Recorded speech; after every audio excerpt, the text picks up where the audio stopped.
വിശുദ്ധയായിരിക്കട്ടെ. ബഹുമാനപ്പെട്ട വികാരിയച്ച, സിസ്റ്റേഴ്സ്, അധ്യാപകരെ, യേശുവിന്റെ സ്നേഹം തമ്മിലുള്ള അംഗങ്ങളെ, എന്റെ പ്രിയ കൂട്ടുകാരെ, വിശുദ്ധ മാർക്കോസിന്റെ സുവിശേഷം 3-ാം അധ്യായം 13-ാം വാക്യം. അവൻ മലമുകളിലേക്ക് കയറി തനിക്ക് ഇഷ്ടമുള്ളവരെ അടുത്തേക്ക് വിളിച്ചു. അവൻ അവന്റെ സമീപത്തേക്ക് ചെന്നു. അതെ, ആൾക്കാർ ശുശ്രൂഷകനാക്കുക എന്ന ദൗത്യത്തിലേക്ക് ഏറെ ഇഷ്ടത്തോടെ ഈശോ ഞങ്ങളെ തിരഞ്ഞെടുത്തതിലുള്ള ഞങ്ങളുടെ സന്തോഷം ഈ അവസരത്തിൽ ഞാൻ നിങ്ങളുമായി പങ്കുവയ്ക്കുകയാണ്.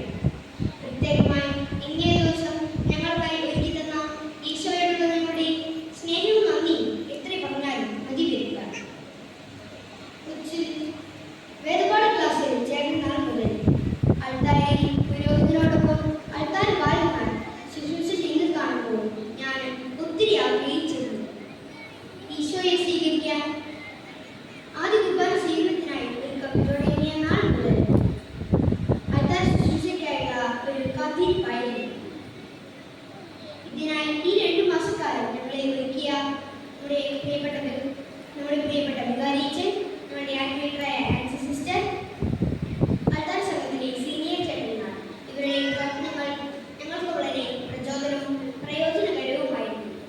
ഇവരോടുള്ള നമ്മുടെ സ്നേഹവും കടപ്പാടും എത്ര പറഞ്ഞു ഞാൻ ഈ അവസരത്തിൽ അറിയിക്കുകയാണ്. വിശുദ്ധ ജോൺ പോൾ രണ്ടാമൻ മാർപ്പാപ്പ ആൾക്കാർ ബാലന്മാരെ വിശേഷിപ്പിക്കുന്നത് ഈശോയുടെ വിശ്വസ്തരായ കൂട്ടുകാരെന്നാണ്. ഞങ്ങൾ ഈശോയുടെ വിശ്വസ്തരായ കൂട്ടുകാരാകാൻ ആഗ്രഹിക്കുന്നു. ആൾക്കാർ ബാലന്മാരുടെ മധ്യസ്ഥനായ വിശുദ്ധ ജോൺ ബത്മൻസിന്റെ ജീവിതം നമ്മെ പഠിപ്പിക്കുന്നത് പരിശുദ്ധാത്മാവിന്റെ ദാനവും ഫലങ്ങളും കൂടാതെ നമുക്ക് ഒന്നും സാധ്യമല്ല എന്നാണ്. സ്കൂൾ പഠനകാലത്ത് വീട്ടുജോലികൾ ചെയ്യുകയും രോഗിയായ അമ്മയെ പരിചരിക്കുകയും ചെയ്യുന്നതോടൊപ്പം 2-3 വിശുദ്ധ കുർബാനയും പുരോഹിതന്മാരെ ജോൺ സഹായിക്കുമായിരുന്നു. കൊച്ചിലെ തന്നെ വിശുദ്ധിയിലും അനുസരണത്തിലും മാതാവിനോടുള്ള അഗാധമായ ഭക്തിയിലുമാണ് ജോൺ വളർന്നു വന്നത്. തന്റെ മരണസമയത്ത് പോലും ജപമാലയും വേദപുസ്തകവും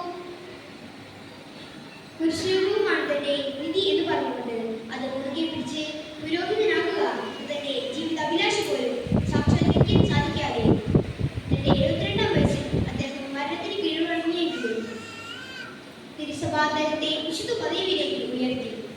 ഇന്ന് വിദ്യാർത്ഥികളുടെയും ആൾക്കാർ ബാലന്മാരുടെയും മധ്യസ്ഥനായ ജോൺ ബത്മൻസിനെ ആദരിച്ചു പോരുന്നു.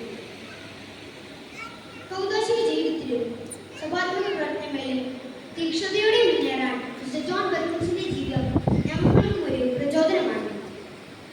ഈ വരുന്ന ആഗസ്റ്റ് 13-ാം തീയതിയാണെങ്കിലും ജോൺ ബത്മൻസിന്റെ തിരുനാൾ സഭ ആചരിക്കുന്നത്. എല്ലാവർക്കും തിരുനാൾ മംഗളങ്ങൾ നേർന്നുകൊള്ളുന്നു.